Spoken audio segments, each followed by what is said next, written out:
It's Levack and Goss on 104.5 The Team. One of the biggest matchups of the weekend, it's got everybody paying attention, is Josh Norman and Odell Beckham Jr. It looks like the makings of a prize fight. So let's go to the sporting news. Is Vinnie Iyer. He's joining us, nice enough to hop on the line with us. What do you expect to see out of these two this weekend? One kicked out, both kicked out, neither kicked out? I think it's going to be a lot of hand battling and a lot of physical play here. I don't know if you'll get both kicked out, but it's going to be interesting. I think you can bet that the Giants will communicate to Odell Beckham Jr. to keep us cool. The Redskins will say don't get too physical and do something stupid in this matchup. So I think given that it's a two-time-a-year affair now with these two guys, that I think both teams will make this very clear to both guys that we need you out there for the next few games, and this race is going to be tight all the way with these two teams. So it's not just a once in a meeting where there's not so much on the line. There's so much here that neither team can afford these guys to be suspended or lose any time on the field. From what we're hearing, Norman is supposed to be covering Odell Beckham Jr., but we would have thought that same thing back in week one when Norman was supposed to be on Antonio Brown. Any reasons why that have still come out why Norman wasn't on Antonio Brown more in that game? I think when you look at the opener, it's sometimes hard to flip corners.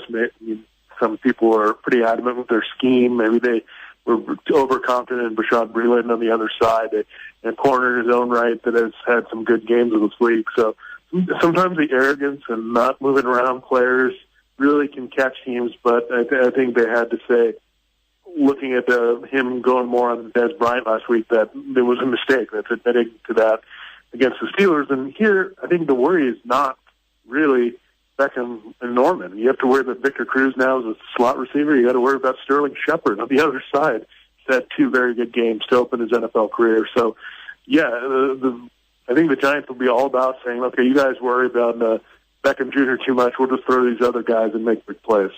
Vinnie Iyer of the Sporting News right here on 104.5 The Team, your home for New York sports. Now, you also have the Locked On Fantasy Football podcast that you do. So I have to kind of ask this question on both levels, both on the field and in fantasy. Is Kirk Cousins the worst quarterback in the NFC East right now? He could be. It's the way things are going right now. Who would have thought that two rookies, that Dak Prescott and Carson Wentz, would be playing more efficient football? But in reality, he still has a little bit more value, or in fantasy, he has a little bit more value than reality than those two guys, just because you haven't seen the huge volume, and they're going to be run-oriented defensive teams, grinded with the running game a little bit more in those two situations. Well, Washington, at some point, those games for Kirk Cousins are going to come. He's very streaky to me. He's very much like what Matt Schaub used to be, or Ryan Fitzpatrick is from time to time, just going to pick apart these really bad teams and play those teams well. But so far he hasn't faced those teams, and the Giants don't qualify as one of them either. You look overall now, we move from another New York team. We see what's going on there in the NFC East. We flip it to the AFC East. The Buffalo Bills get rid of their offensive coordinator, Greg Roman, after they lose to the New York Jets on Thursday without the highest paid coordinator in the NFL, because that's what Roman was. Can the Bills offense recover and improve this season?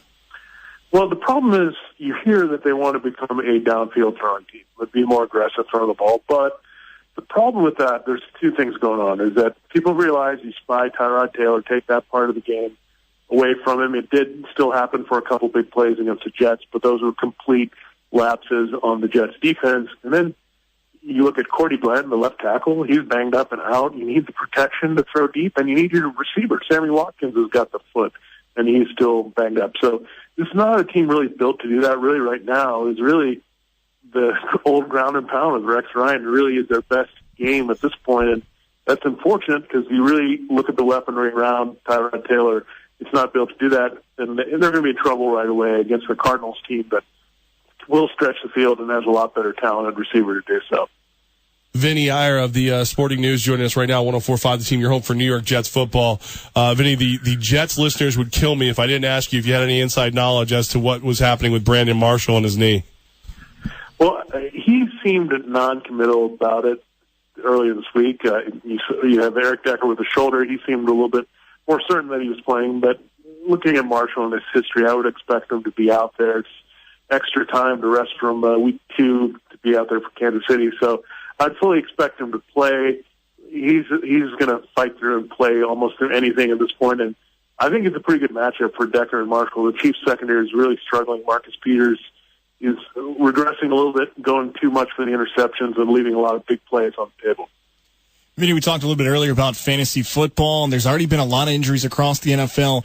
If you're trying to look at your waiver wire and find those guys with value, maybe either to start or try to pick up in your league, who are you looking at this week headed into week 3?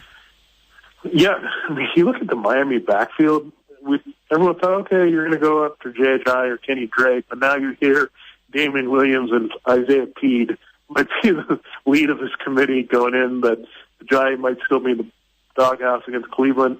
I don't know exactly what to do there with those 4 guys, and maybe Jai even being inactive again in this game. So I think you have to maybe look elsewhere for some consistency. I think Jerick McKinnon is worth picking up everywhere. He's going to have a bigger role, obviously, with Adrian Peterson on the shelf for a while here. So I think he's the better of the Vikings backs because the usage is going to be greater. And then you look at Carolina, I think the guy to target there is Mark Cameron, Artis Payne. I know Fozzie Whitaker was the guy who had the game, but I expect Artis Payne to be active and healthy enough to carry that load. And I think they trust him more in the role that Stewart was.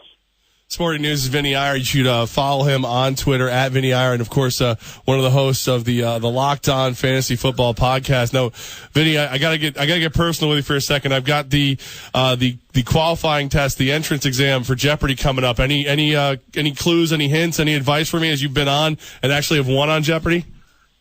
Well, I think the thing about it, the first thing is relax. Just have a good time with it, have fun, and then you go from there. That's the thing that people forget to do. Just relax and take a deep breath and enjoy the experience. And then usually good things come once you think that way and have that mindset. So that's my number one rule. And just remember, it's a little different from playing at home, but it's still basically the same thing, just a little bit more social. All right. I hope I can get on. I mean, you set a pretty high bar there, my friend. Well, it was one of the best experiences of my life, and I wouldn't trade it for anything, and it was it also helped that I won a little bit, so that didn't hurt at all. That does make things better. Vinnie Iyer of the Sporting News, checked out the Locked On Fantasy podcast. Vinnie, thank you so much for your time today. All right, thank you. All right.